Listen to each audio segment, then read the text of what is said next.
we move it? Do we ride it?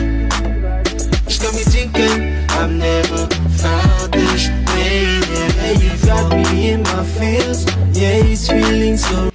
Hey, coucou les cousques, j'espère que vous allez bien. Aujourd'hui on se retrouve pour une nouvelle vidéo DIY.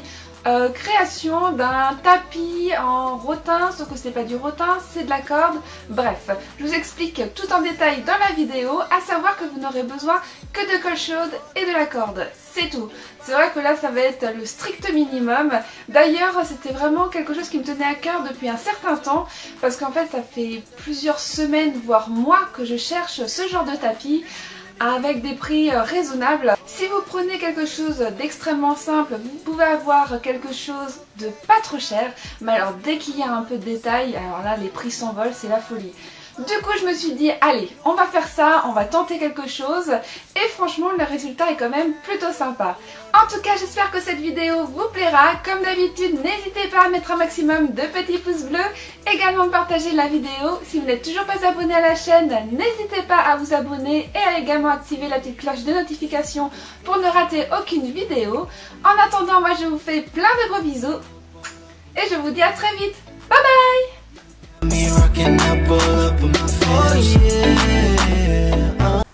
Pour ce DIY, vous aurez besoin d'une corde, d'un cutter et pour finir de la colle chaude. C'est parti!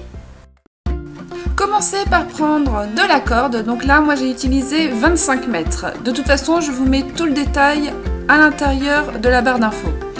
Découpez 1 mètre de corde. C'est ce qui va vous permettre de réaliser l'un des cercles qui sera autour de votre cercle principal en fait. Donc là, pour le tapis, j'avais décidé de faire 2 cercles différents. Donc là, celui-ci, ça sera 1 mètre et après, ça sera avec 50 cm.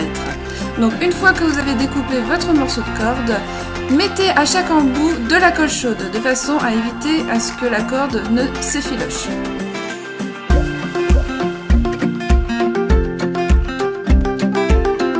Laissez sécher les embouts. Une fois que c'est bien sec, vous allez rouler sur lui-même tout votre morceau de corde. N'hésitez pas à mettre plusieurs points de colle chaude de façon à ce que ce soit bien maintenu.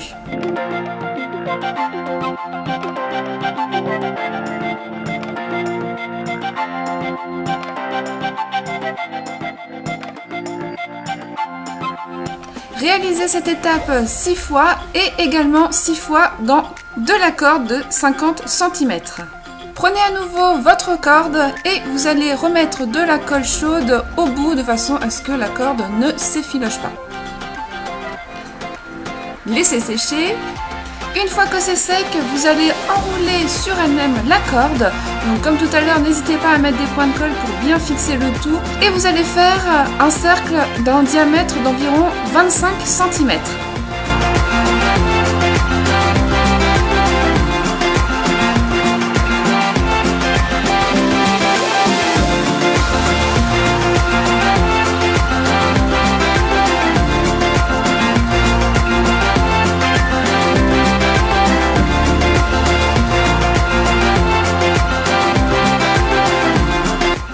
Une fois que vous avez fini, il ne reste plus qu'à couper le morceau de corde, remettre de la colle au bout et le tour est joué.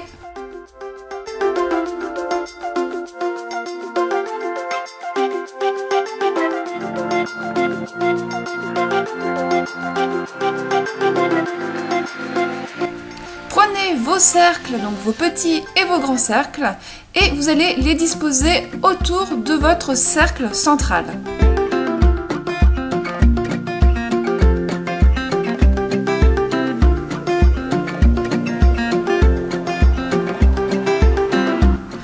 Que vous avez trouvé l'emplacement pour chacun, il ne reste plus qu'à tout coller avec la colle chaude. Une fois que c'est fait, rajoutez de la corde autour de votre cercle et voici le résultat.